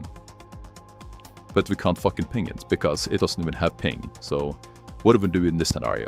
So one of the reasons why tunneling is so useful is that we can take the tools that we have on our Kali machine and we can route it over this machine right there to be able to reach machine inside of its network because of the tunneling we'll be doing. So it has ETH0 and it has ETH1 as routes. We can also look at routes like this. So the machine that I mentioned, it is inside the specific route right here. But again, we can't ping it. So what do we do? So I have my chisel right there. If you don't know how to get it, then essentially just grab it from here. And then we want the AMD 64 GC version. We just get it like this. gzip decode it like this. I already have one, so I'll replace it. There it is. We make it executable. And now we can run it. So, but again, we want to get chisel over on this host. So what the fuck do? We can't use wget, we can't use curl, we can't use netget, we can't do almost anything. Now, a simple solution is that because we got a shell with Python, so we know that it has Python. So, as you can see, it has Python. I just wrote a basic script that will grab the chisel binary from our machine. Just make sure we name the chisel. And that we have a listener running. So, oops. Let me cat this one, basically for decode it, encode it, and then redirect it to a file I call D. Copy the output of D. And then I take all of this and I echo it. I basically for decode it. And then I redirect it to whatever, test.py. And then I run this. Test.py. You see that it grabbed the file. Awesome. I'll kill the shell. And then I will re-execute it. Get a new shell. I will make chisel executable. And then I will see that it's over. So excellent. We got now this binary up and running, and that's what we wanted, but all of that wasn't really the point of the video, but because this box required it, let us do it like that. So let us run chisel like this. So in this scenario, we want to be the server. And just real quick before we forget, in the proxy chains config right there, you want to have it SOX5 because we'll be using a SOX5 proxy. Have it as localhost, and then use ports 1080. That's the setup that I recommend to the student. So we have our server up and running. We are listening on port 8000. As you can see, that is the port that we are essentially opening and listening on. And then we are using SOX5. That's why we specified it like this. And then we set it in reverse mode. So again, we have one binary right here acting as a server, and then we have one binary here acting as the client. So we run chisel as the client, and then we want the TON0 interface. This is the VPN IP on our attacker machine. We are opening port 8000, so that's what we want to do. And then we want to use the reverse and the SOX5 mode right here, if I can spell. And then we run that. Missing port. There we go. SOX and not SOX5. So now we're connected. So you can see here, connecting to WebSockets on this phone, connected, latency, and then we have a session right here. So excellent. So remember what I said earlier, is that we know that there is an IP running right here, but we can't do anything about it. We can't ping it. What the fuck do we do? Let's say we can try. I know that it has port 21 running, so let's try to scan for it.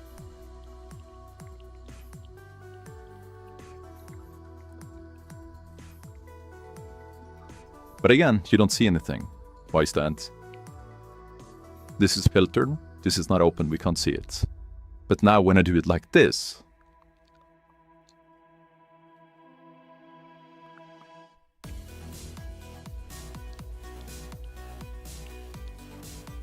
we also need the SD command right here.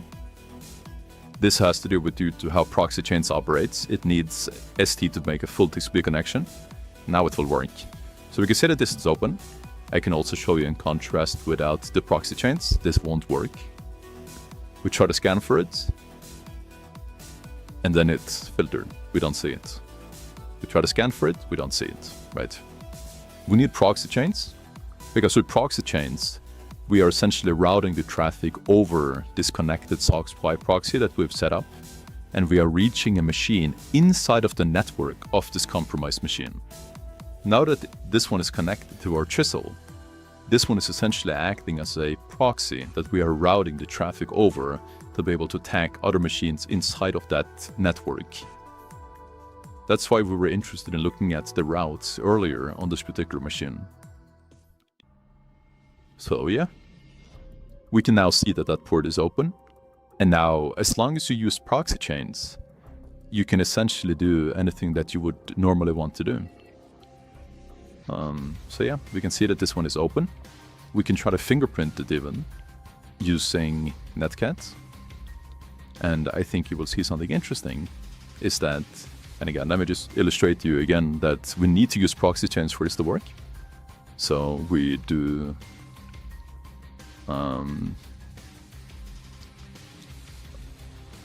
we don't see anything at all. We use proxy chains. We are properly routing the traffic now. And now we are able to fingerprint the FTP running on the servers. And lo and behold, we see that it's running on this particular FTP, which I know is massively vulnerable. Yes, there we have it. I would not be able to use Netcat, remember, before on this machine, because it doesn't allow that tool or wget or anything. But we are essentially now routing the traffic over that machine using proxy chains, and now it's coming from our machine, so we can use our tools, and we're essentially just using this as a jump box. So this is extremely handy to know. So we can take this one, and we can use searchploit with X to see the content of the file.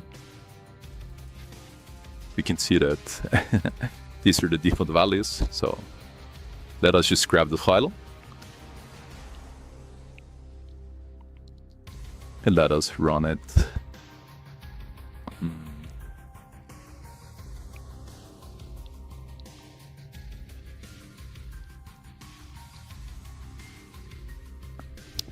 And there we go. The version is massively vulnerable. It is essentially backdoored. And again, of course, the exploit will also not work without proxy chains. That's why it's so important. So, just do this machine. If you still struggle with this, just keep doing it, test around, play around. Also do the read-through. It also has some pivoting, as you can see. Also excellent practice. So, I hope this helped you guys. And good luck with your pivoting and good luck with your OSCP overall. And let's crush it. So in this particular video, we will be covering a video demonstration of me doing a machine when it comes to specifically focused on initial access, right? So there's some general quick advice, but we'll be going into more details in the video. Some quick advice is the one, always make sure to rescan a host. This is advice people won't typically tell you, but the reason I'm telling you is because environments can be unstable, and I've heard of people failing the OSCP from this alone. So at least when it comes to network scans, I highly recommend you to scan at least twice. I recommend doing it more. Ideally, you can split with different tools as well. Something basic like Nmap and RustScan, but just make sure you rescan at the very least twice, especially when you're into the rabbit hole. Number two, make sure to fingerprint as much as humanly possible.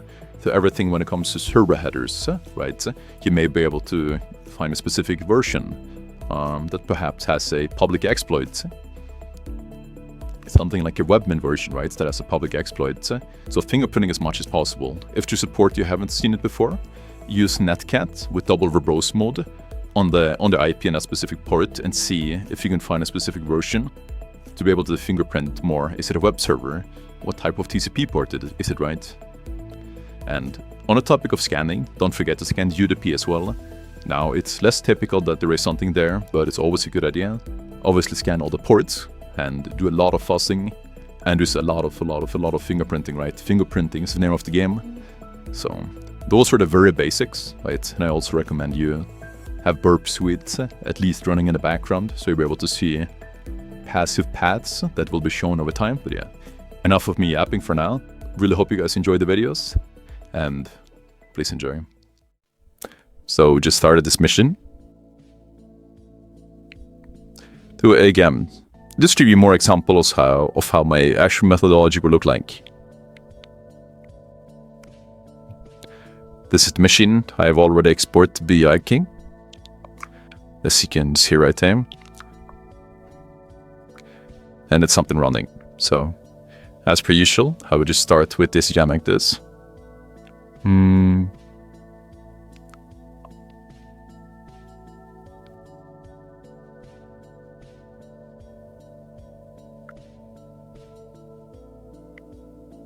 So this is pretty much just a normal interrupt scheme, but it checks all of the TCP ports. And I'm just forcing you to be a bit faster. This is a decent sweet spot that I found. It's not really too unreliable at all, because if I retries them, the max timeout isn't too low. So it does not seem like there's support 80. That's what you saw, and we see the support right here. So let me just see what this is. No matter how I checked, it's like this. As you see, I've done this before on different ports. Then hit enter, and it seems like this is some form of website. So you see, so this is super useful fingerprinting in general. So Apache sent those PHP, good to know. So yeah, let's check out this website. The port was 12340. Reach was not harmed.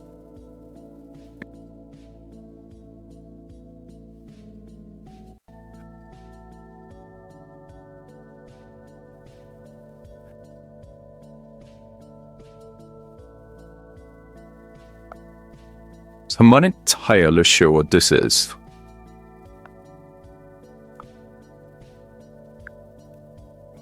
We definitely do want to fingerprint some more.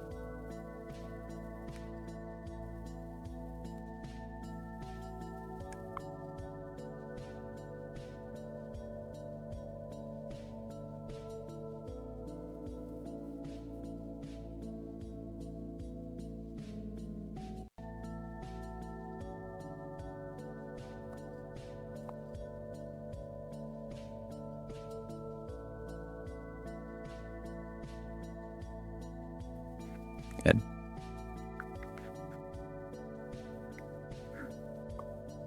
I was definitely try to fingerprint this one more. Thank you, I see. So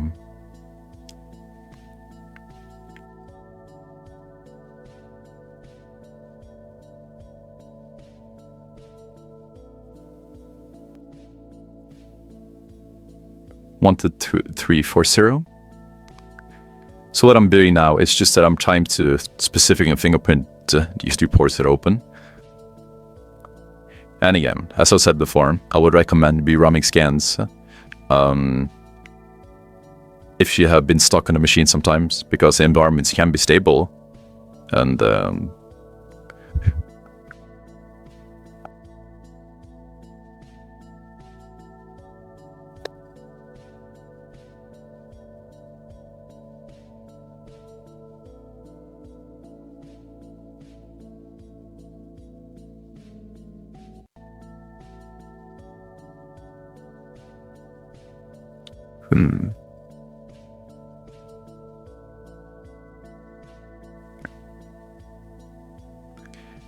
let me rerun that one more time, and then I want to fuzz for def off as well, just to see how the site behaves.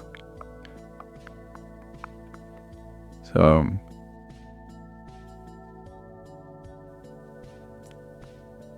yeah, that doesn't tell us it's in near.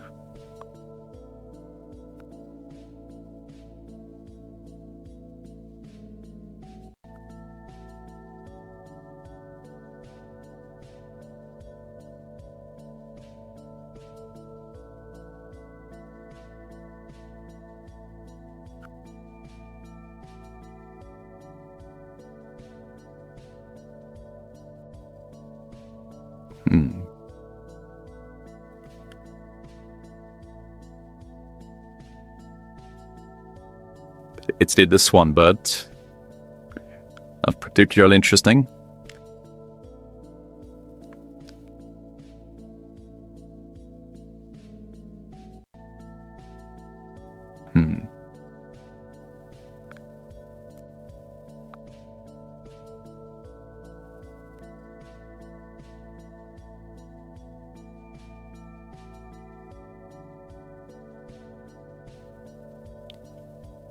I just want to breach this one a bit, just to make sure that there is nothing there. SSH and this particular port, there's not too much to go on, but that is fine.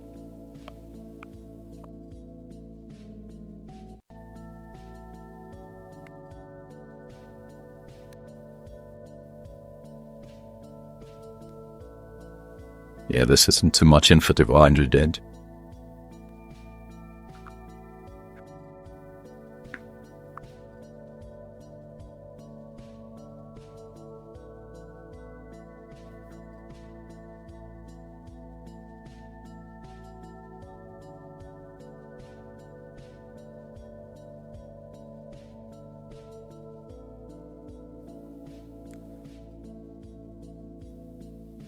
Do we see the reader rank to RMS, the 301?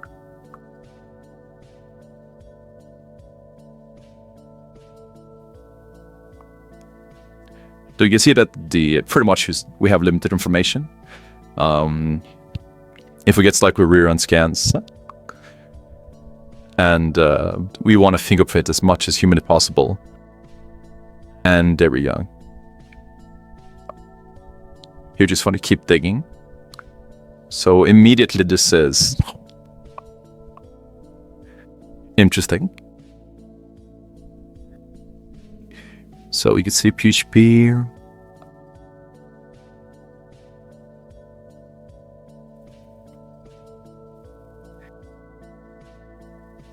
Pathfinder.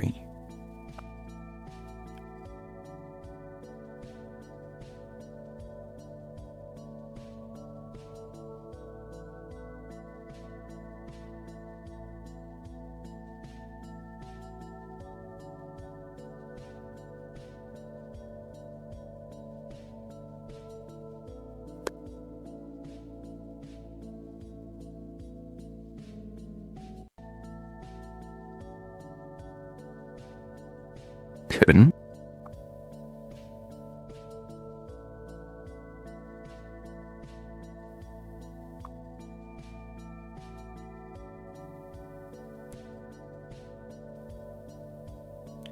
So we just look up what this is. RMS exploits. See, this is nothing known. Restaurant management system. This could definitely be ent. Them just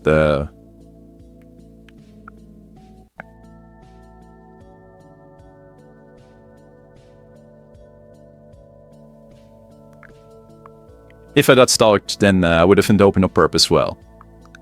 But for now, I'm just kind of poking around. So we see him so earlier.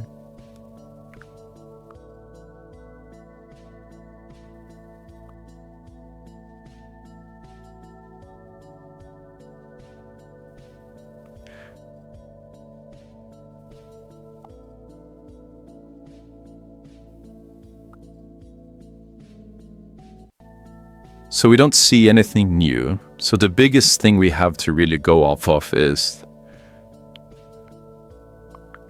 this RMS path, and the fact that that matches with the context of this reputation, which is the restaurants.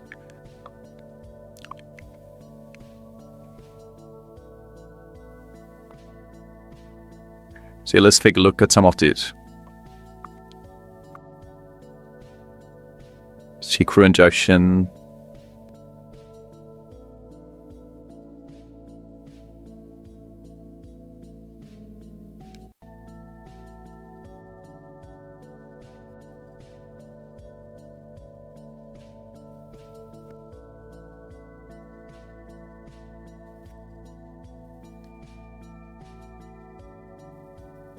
Okay. Yeah, so always a little something to dig into. But let me just take a look at these exploits for now.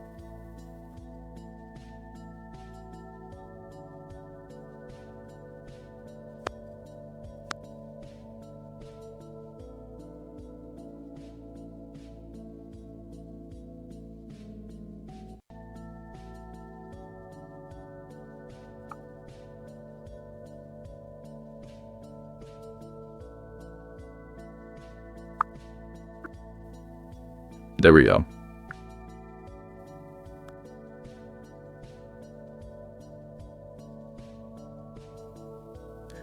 So either the SQL injection is 14 or it's just being worse for them, or both. So let's do one.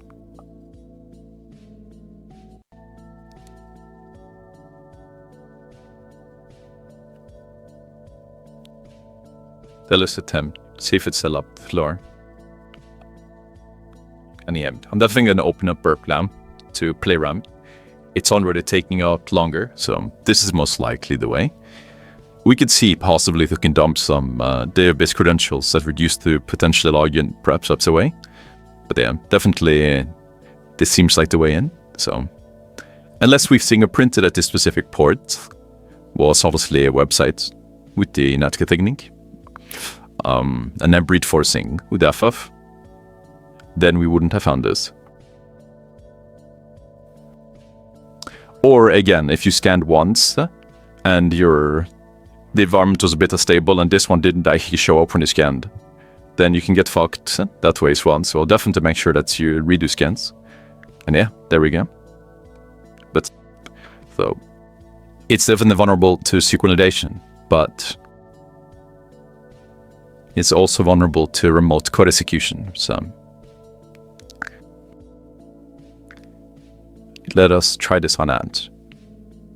This looks like Python 10.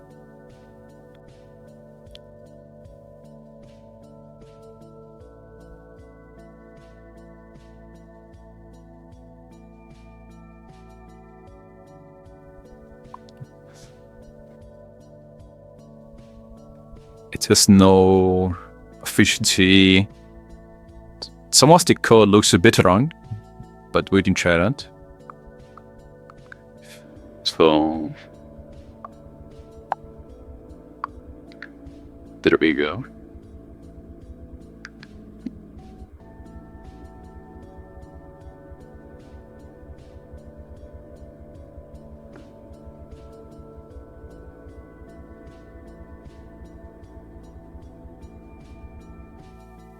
So this is the usage, and then it prepends this path.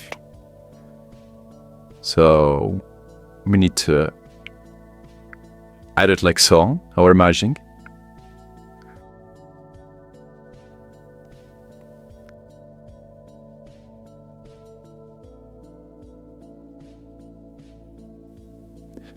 But yeah.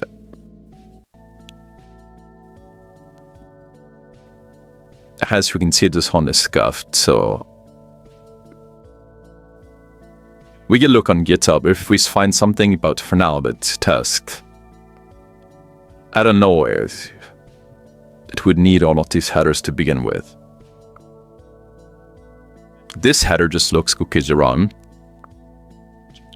Plus, I'm not sure if we would need it. But That looks fine at least.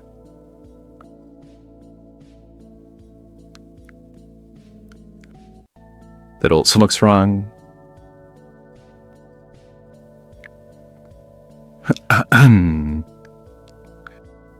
So that's the parameter we add. I don't need a proxy. This one ends with the comma. We need to close it like that.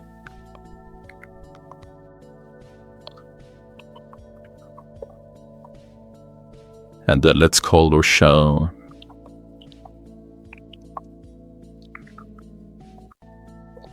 Shell PHP.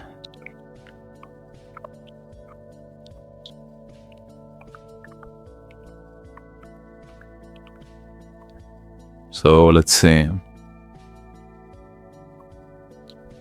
Triple quotes there. Close it there. Send a post request with this data right there. So the refer shouldn't matter, I believe. Hard coding content length is not ideal, but should be fine, I think. Let's just try it. And then we can tweak it if necessary. And there we go. That actually worked. So let's see if it actually works now. Yeah, there we go. So I made mine with 0 equals, and then let's just run who am I. And there we go. Now we have pretty much a complete shell.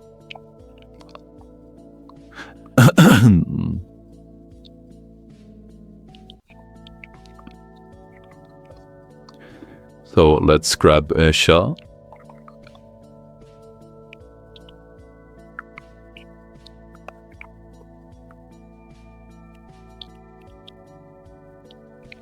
I highly recommend this tool, by the way.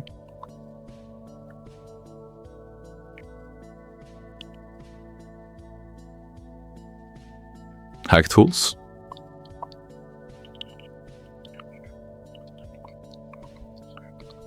So let's start at listener right here. Let's attempt to shell. That did not work.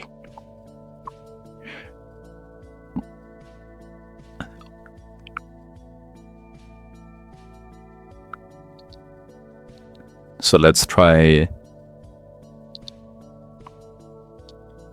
I'll try the netget one, and then I will try the, yes, this one.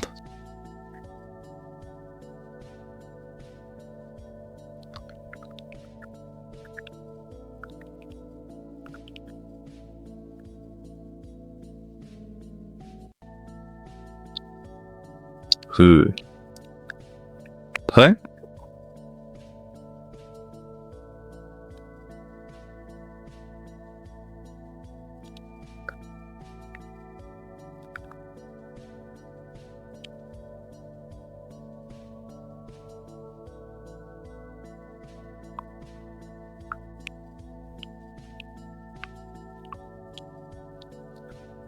We can try the PHP one, and again, there is just plenty of things to test there, right? So for instance, we could just see if we can reach us to begin with.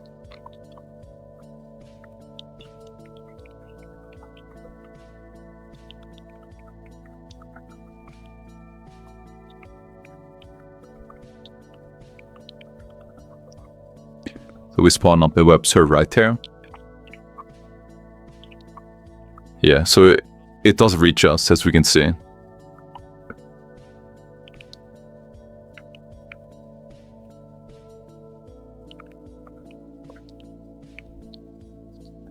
I guess we can change the port to 80. We know at least that it can reach that port.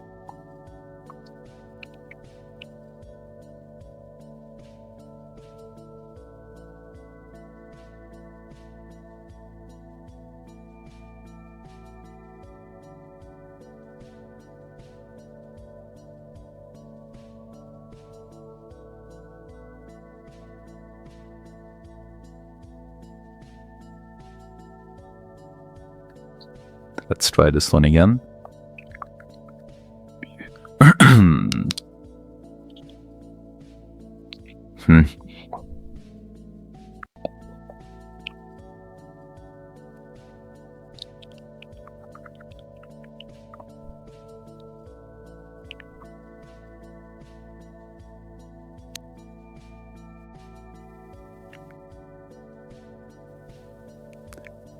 There's many things we can do, right?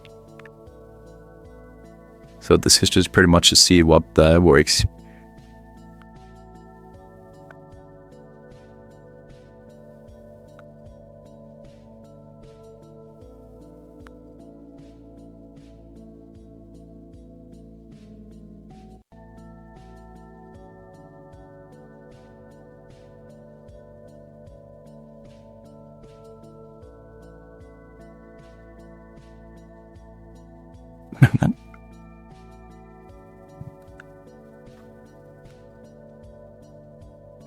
There we go. So now we have a show. If you're preparing for the OSCP, there are a few key things that you need to maximize your chances of passing. This exam is no joke, plus is 100% hands-on. So you need to be strategic, organized, and well prepared for anything. Let's go over some crucial steps that are made to make sure that you won't fail over something simple. The first of all is to scam several times. Sometimes the infrastructure can be unstable, and sometimes the port won't pop up. So I really don't want you guys to fail over something simple like this. Just ideally use a few different port scanning tools, something like nmap and russcan, and just run it a few times. And that's really all you need, but yeah, just make sure that you don't run it a single time and the environment was a bit unstable, and because of that, you missed a crucial port that you needed to be able to get initial access. The next tip is to have your tools ready in a folder. Just make sure that you have all of the binaries that you need so that you can save as much time as possible on the actual exam, so you aren't wasting any times, right? So anything from like wooden piece, limb piece, etc. Just make sure you have everything that you actually need in the tools folder so that you save as much time as possible. The next thing is just having good notes in general. When you're doing any type of attacks, it's a good idea to just have the copy-paste commands in your notes so that, again, you can save as much time as possible and you reduce the likelihood of any typos or anything weird happening that would, again, just make you fail over something absolutely silly. The next thing is to just make sure you actually understand the exam structure and what tools are allowed and which one aren't. Again, I covered this in the other videos, make sure to watch it, but this is very important.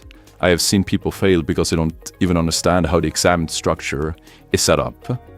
The next step is, while you actually take the exam itself, you'll need to take good notes, because when the exam is over, you will have to do the report writing as well.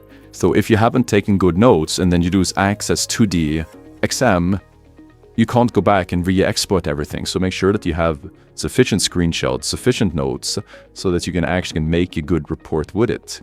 And again, without saying, you will need to know how to make a good report as well. And again, this one applies to the initial tip at the start, but just make sure that you enumerate everything. Make sure that you're fussing. Make sure that you're doing all types of fussing and fingerprinting for versions and directory brute forcing for files. That you're heavily fingerprinting any service that you come across, just to make really sure that you aren't missing anything crucial to be able to get that access. And this obviously applies to priv as well, or ladder up movement. Just really make sure that you take in as much information as you possibly can. And yeah, enumeration is very crucial, so make sure that you are very, very strong in it. Inside our community, we have a lot more. You get access to my full notes, you get access to our entire community of people doing the OSCP right now, and we have a complete course on the entire OSCP. We have so much good stuff there. We have an entire checklist on every single section for when it comes to Active Directory, PivEsk, when it comes to initial access, and when it comes to even stuff like tunneling and pivoting. We have all of it, and we have all of the things that you need to make sure that you don't fuck up on the exam and the report. So pretty much everything that you will need to crush the OSCP, we have all of that in there, and there's a clean checklist even to make sure that you're 100% ready to go into the OSCP. yeah, hope that was helpful. Thank you for watching.